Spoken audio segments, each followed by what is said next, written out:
সরকারের পক্ষে হয়তো গড়িমসি হচ্ছে, কারণ আমরা প্রায় 1.5 বছর ধরে মাঠে তিস্তা পাড়ে বিভিন্ন জেলায় উপজেলায় গ্রামে আন্দোলন তৈরি করেছি।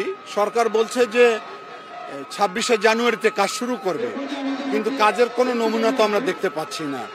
এই প্রজেক্টে কোনো পিডি নিয়োগ হয়নি, কর্তৃপক্ষ নিয়োগ হয়নি। আমরা চাচ্ছি যে সামনে যে নির্বাচনের আগেই অর্থাৎ তফসিল দেওয়ার আগেই সরকার আনুষ্ঠানিকতা মধ্য দিয়ে কাজটা শুভ উদ্বোধন ঘোষণা করলেই তিস্তা পাড়ের 2 কোটি মানুষ আশ্বস্ত হতে পারে। আমাদের দাবি ওটাই যে গড়িমসি না করে কাজের শুভ উদ্বোধন ঘোষণা করা হোক। পরবর্তীতে যেই সরকার আসুক, নির্বাচিত সরকার, তারা এই কাজের ধারাবাহিকতা রাখা। হ্যাঁ, এটা লাগাতার কর্মসূচি একের পর এক আমরা দিয়ে যাচ্ছি। আমরা তিস্তা পাড়ে 48 ঘন্টা অবস্থান করেছিলাম, আমরা মশাল প্রজ্বলিত করেছি, আমরা প্রধান উপদেষ্টা বরাবর স্মারকলিপি দিয়েছি। আজকে আমরা ঢাকার মানিক মিয়া এভিনিউতে লালমনিরহাট জেলা সমিতির মাধ্যমে এত বিশাল মানববন্ধন করেছি।